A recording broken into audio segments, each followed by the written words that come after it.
Hello everyone, welcome to Learning Book. Learning Book पे आप सभी का स्वागत है। लर्निंग बुक के इस वीडियो में हम करेंगे 20 मई 2020 के करंट अफेयर के महत्वपूर्ण प्रश्नों को। अपने प्रश्नों की शुरुआत की जाए उससे पहले आप सभी से एक रिक्वेस्ट है कि चैनल को अधिक से अधिक सब्सक्राइब करें। लर्निंग बुक की फैमिली जितनी ही स्ट्रांग होगी, लर्निंग बुक पे जितने ही अधिक मेंबर ऐड होंगे, हम आपके लिए उतने ही अधिक और भी नॉलेजेबल वीडियोज़ को प्रोवाइड करा सकेंगे। साथ ही साथ एक रिक्वेस्ट उन सभी से भी है जो चैनल पर पहली बार जुड़े हैं, वो चैनल को सब्सक्राइब कर लें और बेल आइकॉन को प्रेस कर दें, जिससे जो भी नई वीडियोज़ लर्निंग बुक पे अपलोड हो उसकी नोटिफिकेशन उन तक समय से पहुंच सके। आइए फिर बिना विलंब किए शुरुआत करते हैं पहले प्रश्न के साथ। पहला प्रश्न है, तमिलनाडु का तंजावुर ने नेट्टी काम और अरंबुर लकड़ी कार्विंग और तेलंगाना के तेलिया रुमाल कपड़े को सोहराई खोवर के साथ जीआई टैग प्राप्त हुआ है। सोहराई खोवर किस भारतीय राज्य की पेंटिंग है? सोहराई खोवर झारखंड की कलाकृति है। झारखंड के लोग इसे स्पेशल मौके पे, जैसे कोई शादी विवाह हो या फिर कोई फंक्शन घर पे हो, उस मौके पर दीवालों पे अपने हाथों द्वारा बनाते हैं। तो सोहराई खोवर ये झारखंड की पेंटिंग है, इसे जीआई टैग प्राप्त हुआ है। साथ ही साथ तमिलनाडु के तंजावुर का नेट्टी वर्किंग जो है, नेट्टी क्या होता है? ये मूर्तियाँ होती हैं। इन मूर्तियों पे चक्कू, कैंची, ब्लेड, पिन से बहुत ही बारीकी के साथ कलाकृतियों को बनाया जाता है। ये तंजावुर की नेट्टी मूर्तियों को भी जीआई टैग मिला है साथ में ही। और अम्बाउर का जो है ये लकड़ी कार्विंग, लकड़ी के किसी एक बोटे पे ही पूरी कलाकृति बना दी जाती। ये भी मूर्ति है, लकड़ी के सिर्फ एक बोटे का है, इसमें इस्तेमाल किया जाता है। यह कार्य पूरा विश्व प्रसिद्ध है। अम्बाउर का यह कार्य पूरा विश्व प्रसिद्ध है। तेलंगाना के तेलिया रुमाल कपड़े को भी मिला है साथ में। ये क्या है? तेलिया रुमाल कपड़े पर जटिल हस्त निर्मित कार्य को कपास के द्वारा किया जाता है। जो हाथों से कार्य करते हैं उसे कपास से करके उस पर, जैसे जो हाथों से बनाते हैं कपड़े पे उभार, उसको कढ़ाई बोलते हैं। तो ये जो कढ़ाई होती है तेलिया रुमाल पे, ये कपास की कढ़ाई करते हैं किसी कपड़े पर, और ये तेलंगाना का है। इसे भी साथ ही में जीआई टैग मिला है। उड़ीसा की कंधामल हल्दी, इरोड की कंधामल हल्दी जो तमिलनाडु में है, मयूरन गुड़ केरला का, मणिपुर का ब्लैक चावल और गोरखपुर के टेराकोटा को भी जीआई टैग मिला हुआ है। नेक्स्ट क्वेश्चन है, कोविड-19 के फैलाव की निगरानी के लिए Indian council of medical research ने किस संगठन के साथ चयनित जिलों में जनसंख्या आधारित सेरो सर्वे शुरू किया है? सेरो सर्वे शुरू किया गया है रोग नियंत्रण के लिए जो राष्ट्रीय केंद्र है उसके साथ। National centre for disease control के साथ सेरा सर्वे को शुरू किया है Indian council of medical research ने।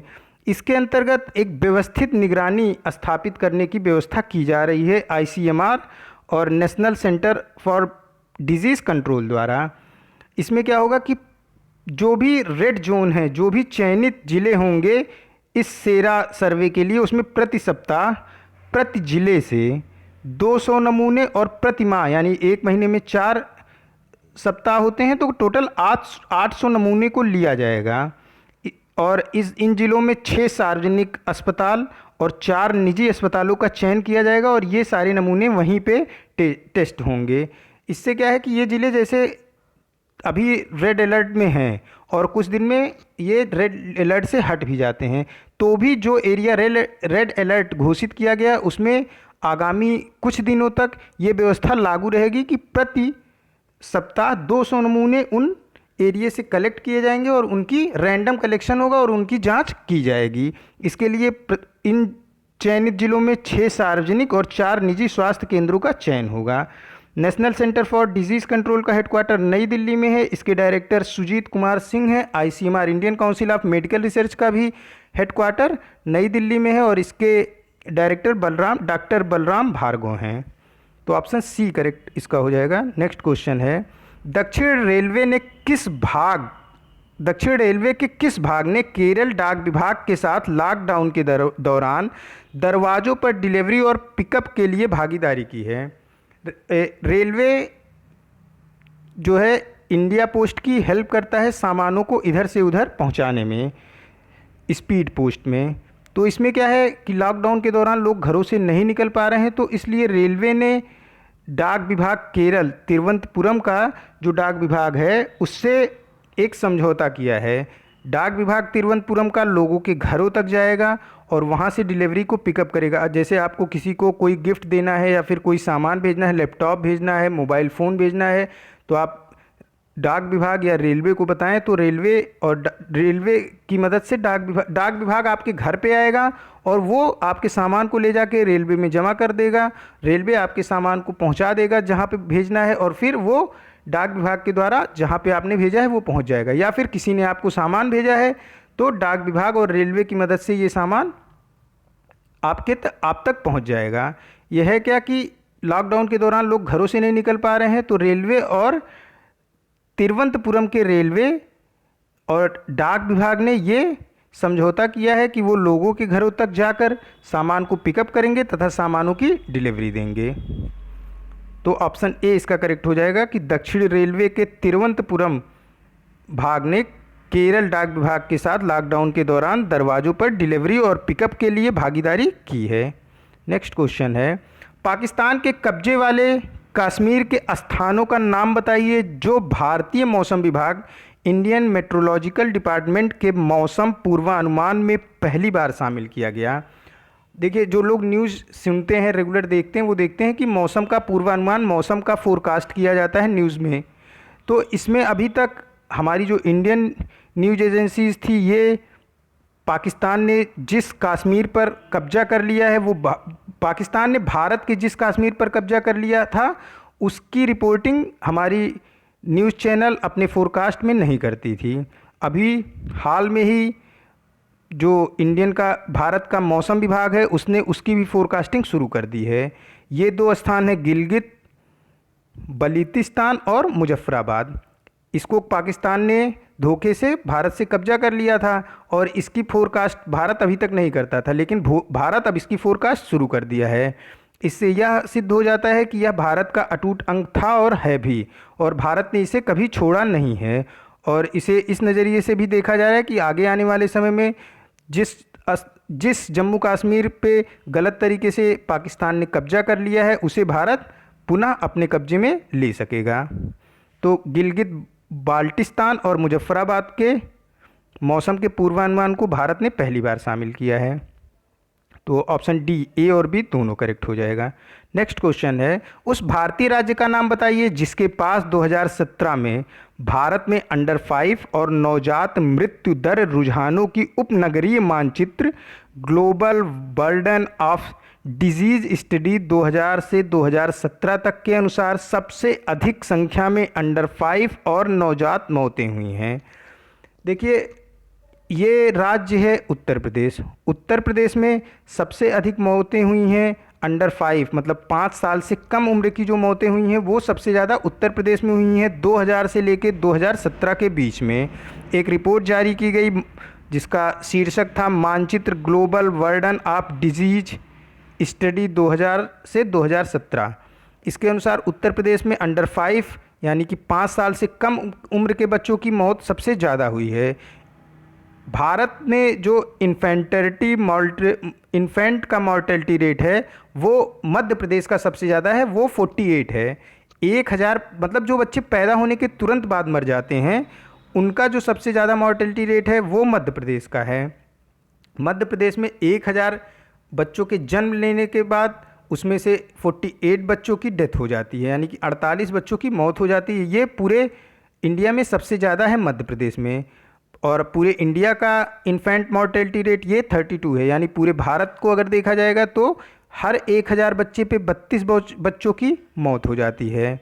लेकिन अगर अंडर 5 को देखा जाएगा कि 5 साल से कम उम्र के बच्चों की जो मौत होती है, यानी बच्चे ने जन्म लिया और 5 साल तक वो पला बढ़ा, 5 साल से कम उम्र में ही उसकी मौत हो गई, ऐसा राज्य है जहाँ सबसे ज़्यादा मौतें होती हैं, ये राज्य है उत्तर प्रदेश।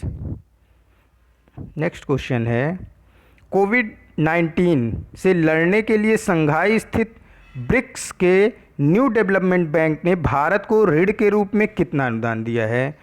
न्यू डेवलपमेंट ने भारत को ऋण के रूप में $1 बिलियन का योगदान दिया है।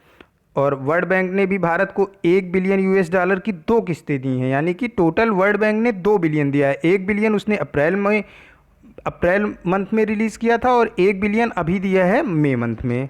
और ये न्यू डेवलपमेंट बैंक ने, जो कि ब्रिक्स का बैंक है, इसने 1 मिलियन का योगदान दिया है भारत को ऋण के रूप में कोविड-19 से लड़ने के लिए। एशियन डेवलपमेंट बैंक ने 1.5 बिलियन डॉलर का योगदान दिया है भारत को।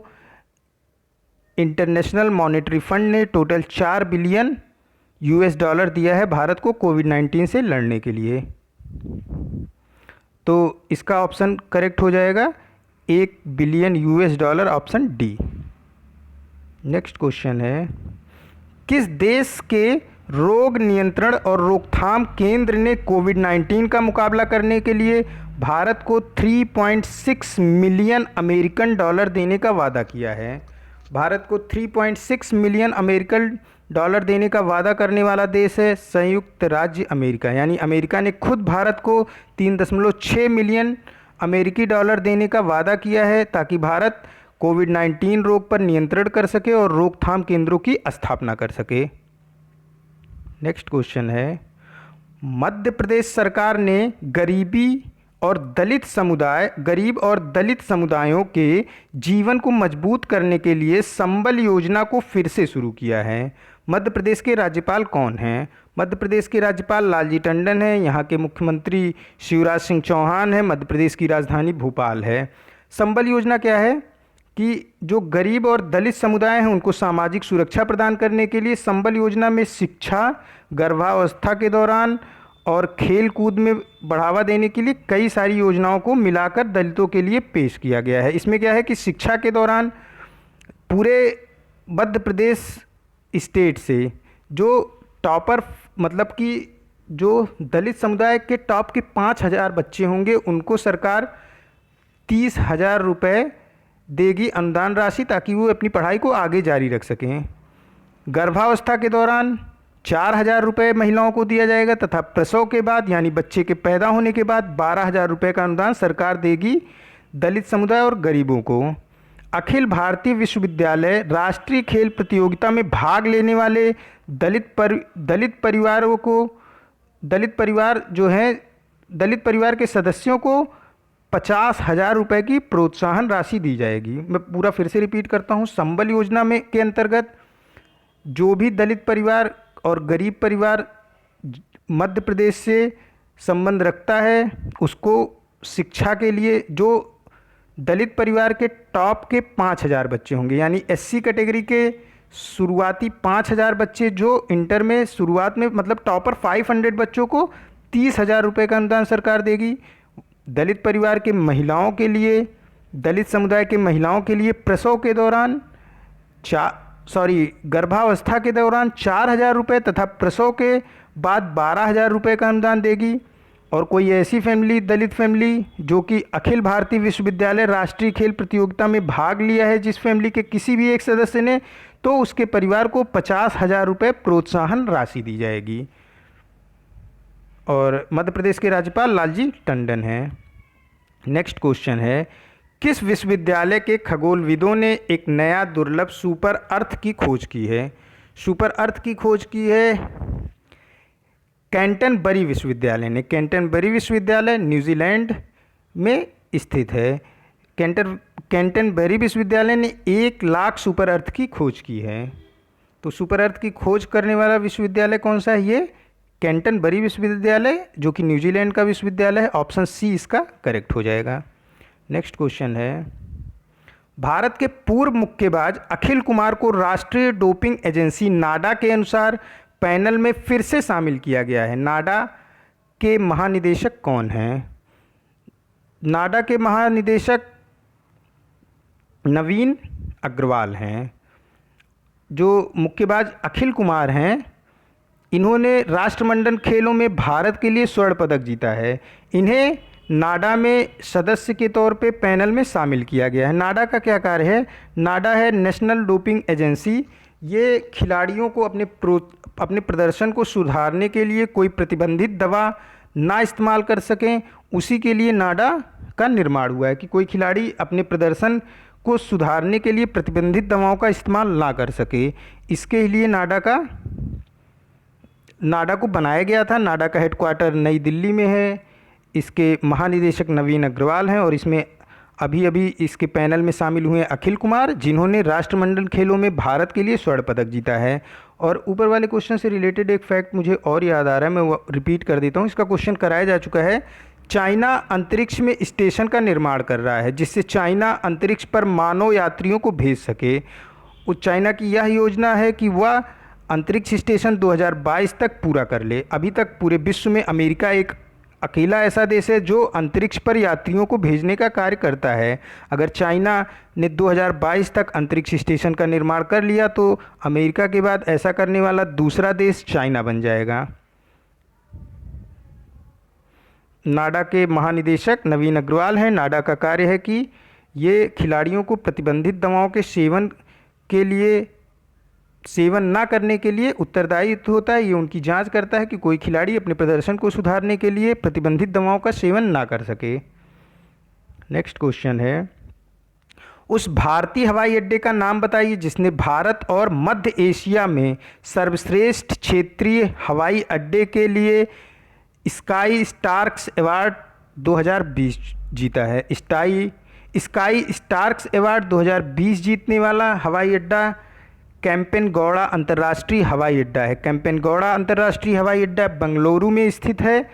इसने न सिर्फ भारत बल्कि मध्य एशिया में सर्वश्रेष्ठ क्षेत्रीय हवाई अड्डे के लिए पुरस्कार जीता है। लेकिन अगर होल वर्ल्ड की बात करेंगे, पूरे विश्व में केम्पेनगौड़ा हवाई अड्डे का स्थान 68वां 68th पोजीशन है केम्पेनगौड़ा हवाई अड्डे का पूरे विश्व में। लेकिन मध्य एशिया और इंडिया में ये पहले स्थान पे है। पूरे विश्व की बात करेंगे तो सिंगापुर का चांगी हवाई अड्डा पहले स्थान पे है स्काई स्टार्क्स अवार्ड 2020 में। नेक्स्ट क्वेश्चन, और ये आज का लास्ट क्वेश्चन भी है। विश्व आर्थिक मंच वर्ल्ड इकोनॉमिक फोरम के वैश्विक ऊर्जा संक्रमण सूचकांक 2020 में भारत की रैंक क्या है जिसमें स्वीडन शीर्ष पे है। तो सबसे पहले तो ये कि ऊर्जा संक्रमण सूचकांक 2020 में स्वीडन प्रथम स्थान पे है। ऊर्जा संक्रमण सूचकांक को जारी करता है विश्व आर्थिक मंच यानी वर्ल्ड इकोनॉमिक फोरम द्वारा जारी किए गए ऊर्जा संक्रमण सूचकांक में भारत की 74वीं रैंक है और इसमें स्वीडन टॉप पे है।